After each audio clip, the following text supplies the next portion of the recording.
So there's a quote that I always think about when we discuss the loss of language. I don't know who said it, but the quote goes, when the language dies, a culture dies. When culture dies, our stories die. When our stories die, our connections die. When our connections die, our identities die. When our identities die, we will truly be a lost people. And I guess when you talk about who we are as a people and the maintenance of culture, a lot of our ways of being or ways of understanding the world is locked within the context of how we express ourselves as a people. And if we lose our ability to express ourselves as unique people of Niue, then we just become like everybody else. And it's a scary thought to think that, especially with climate change, because Niue may not exist in the next 200 years. So if we're not clinging to our language and culture now, while we still have Niue, then it just paints a really bleak picture for our future.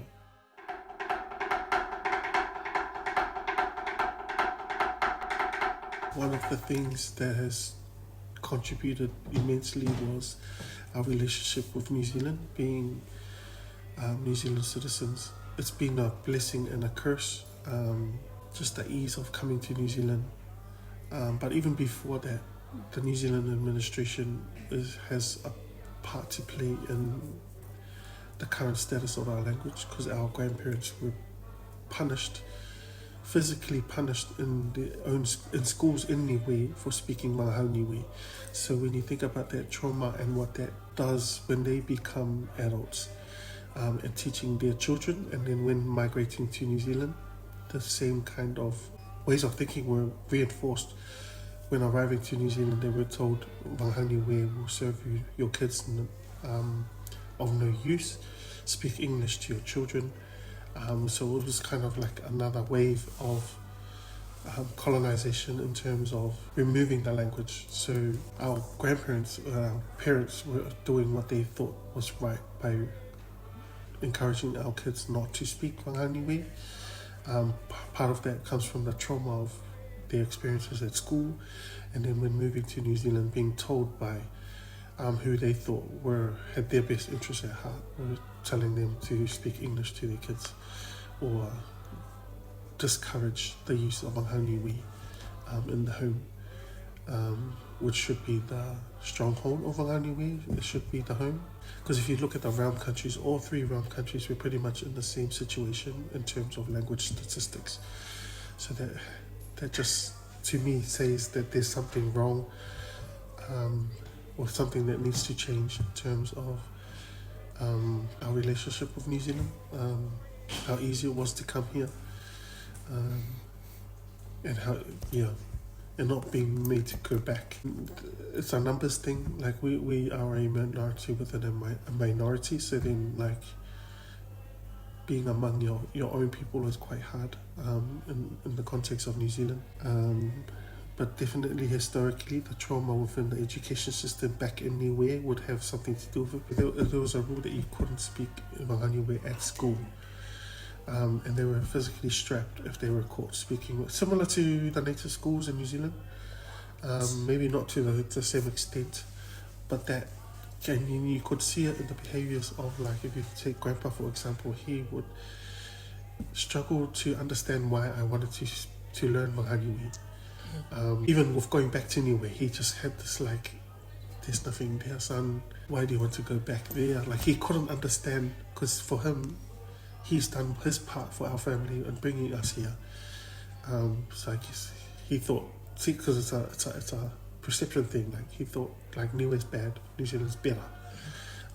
So that just translates, English is better, Vagahau Niue is bad. Like, it just kind of overlaps each other. Because even when I went to Niue for the first time, he refused to even consider it, because he just said, there's nothing there, because he just didn't have a good perception of him, of a good perception of Niue. Like, that's sad. yeah, it is sad but then you see it in the attitudes of our people. Like, we don't hold Vagahau Niue in the same regard as maybe some other islands. Even with our cultural handicrafts and stuff, we don't have the same reverence as, say, the Tongans do with their art forms. But then I guess that's all part and parcel with colonization, because in terms of wanting to convert people, you have to you have to convince them that what they were before was bad. So moving away from the old ways is good. So doing away with the old ways of doing things, our old practices, it's all bad. Like, so then when it comes to the language, it's not really. I think there's a change now. There's a lot of newer people, they realize that, there's benefit, or there's of identity, like your language, man. Because that's one thing that I want to understand is, like, if you don't have your language, then what makes you Niue? Like, I don't agree with the old people that say, like, if you can't speak Niue, you're not Niue. So you are Niue, but then what makes you Niue if you can't speak Niue? Because in with that is the understanding of the culture. Because if we speak about things of our culture, like Fakaalofa respect, I mean, like, do you actually understand what Fakaalofa means and how that is played out in a setting of Niue? Like, do you know what to do and what not to do in a Niue context or a Niue setting? If you don't understand the term Fakaalofa, like, you know it means respect, but then what does that mean in terms of how you carry yourself, how you act, how you behave, how you speak? If it's just a word. That it means respect. But it actually means a lot more things if you were to grow up knowing, why you do things, because it's according to Mahani Niue or Whakamotu Niue. You know that the Whakaalofa way of doing this is this way and not doing,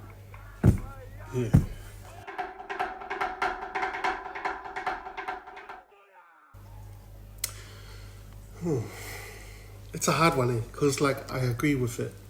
Because we can't, in terms of where we are as a people with our language, we can't be complacent with where we are and just allowing our kids to think that not speaking the language is okay. Not speaking the language is okay, but it's not okay at the same time. Like, you need to kind of put some urgency and some reverence. Also, it's in terms of representation, when speaking for Niueans, like, I prefer a Niue person that can speak Niue to speak for Niue. But where that comes from is just, that's a natural identity marker for any culture. Because, like I said earlier, like, the understanding of our worldview and even, like, concepts of our well-being, like, it's all wrapped in language, like, and contextualized with the understanding of our language. Like, the term lost in translation, like, there are certain things that are said in Niue that when you translate it word for word into English, it doesn't make sense or it doesn't translate well because there's a lack of understanding. So in terms of understanding who you are as a Niue person needs to have language. Like, my limitation with Vagahau Niue is limiting my capability to understand the saying that has come from Niue culture. So when people say you're not a real Niuean if you don't speak Vagahau Niue, to a point it's true. But then we also have to be mindful that, a lot of our people don't speak Vagahau Niue at no fault of their own. But there also has to be a time where you decide, okay, I don't speak Niue for whatever reason, but I need to take charge of this. And that's why I disagree sometimes when people get so upset when the oldies say you're not a real Niuean if you can't speak Niuean. It's like, well, if you have an issue with that, go and learn. Don't coddle yourself in this, like, sensitivity of not being able to speak. So I agree with it, but then in terms of trying to revive the language in New Zealand, we have to be kind of careful in how we deliver or explain that.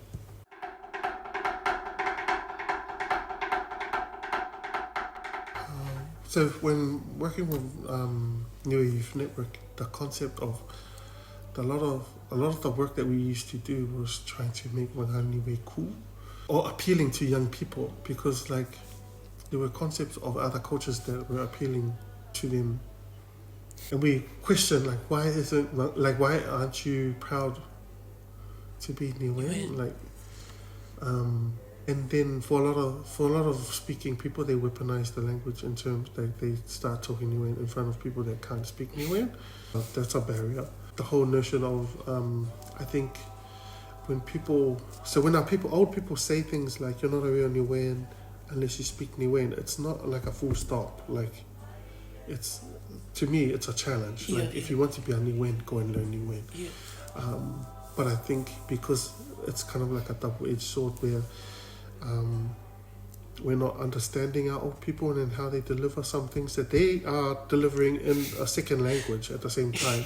So we have to be considerate that they may not be articulating themselves as well as they could if they were able to speak to you in Vagahau Niue. So when they say things like that, like Grandpa used to say, Grandpa and Nana, they both done it to me.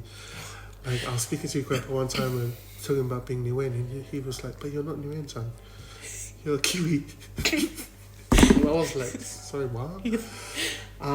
But then it wasn't until when I got older that the sacrifices that they made to come to New Zealand, they take pride in the fact that they came to New Zealand and they were able to have kids that were Kiwis. Born in New Zealand. Yeah, it's a status thing for them. Like, it's a thing of pride for them that out of their hard work that they have kids that are born in New Zealand, live in New Zealand, speak English, go to school, have all these opportunities out of their work. That is how I see where that comes from. Yeah. They're not actually excluding you from Niue. They're kind of saying that, look at what I've done. I have these kids, all 12 of these grandchildren of mine are all New Zealanders. Yeah. And they eat sausages and like they say these kind of things, like they eat sausages and potatoes. Because, like, you know, eating sausages and potatoes back in the day was like a really big thing. Because, like, but then when you take it into the, like, when you hear it as a New Zealand-born, a sensitive New Zealand-born person, and you don't actually consider where we've come from as a people, where we are as a people, and just like really like break it down a bit more, then it becomes a bit more palatable or like absorbable. Like, it's not as offensive. So both Grandpa and Nana done that to me on separate occasions, and you know they never talked to each other about it, but they were just proud of the fact that they had grandkids that are New Zealanders. So when you hear things like that, with the lack of understanding, again it comes back to language, with the lack of understanding of what your grandparents are actually trying to say. It's one factor. So the disconnect between the generations, I guess, is a language barrier. That's huge. The ongoing historical trauma of grandparents not an important thing for them, for grandchildren or their children to speak Vagahau Niue. You look at someone like Dad, like he has the language, but he never, for the life of him, understood growing up. When I was growing up, it wasn't a thing to ensure that the language lives on past him, and just the New Zealand experience of young people growing up as a minority within a minority.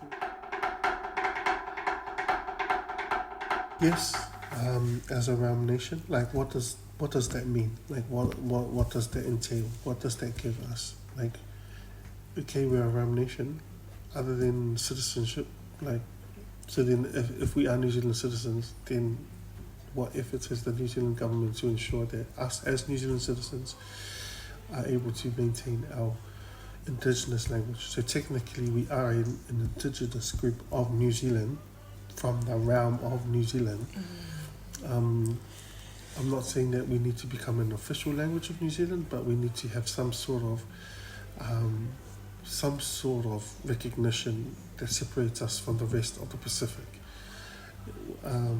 So that I'm talking inclusive of Tokelau and the Cook Islands. Yeah, inclusive of those other two realm nations, that we need to have some sort of official status. What that looks like, I'm not saying it needs to be the same as Te Reo, but it needs to be higher than the rest. Because like, what other benefits does that give us? Do you think we should still be a realm nation, or do you think we're better off because I can't speak for Niue. Yeah.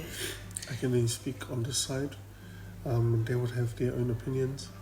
I don't know, because it doesn't seem like we're any better off than the other Pacific groups. We occupy the same negative statistics in terms of, or similar in terms of crime, health, education. We're actually worse. Not the most recent stats, the last stats, the 2018 one. It just said that we underperform in terms of education. We're less likely to pursue further education. We earn way less than the national median. So that's what Krista was saying in her speech for the launch of New Language Week, is that it paints a picture of our people being young, uneducated, disconnected, and poor. Which is like, so then in terms of the realm, like what has done, how have you protected us within the realm if we are overrepresented in all four of these stats? They're pretty much the same as the others. Like, so what is the relationship with New Zealand afforded us? We can't speak our language. We earn less. We're dumber. We're less educated. Yeah. It's like, so then what does it give us? Like, why should we stay? But then we have to consider that if we do remove ourselves from the realm, then it could be worse. Yeah.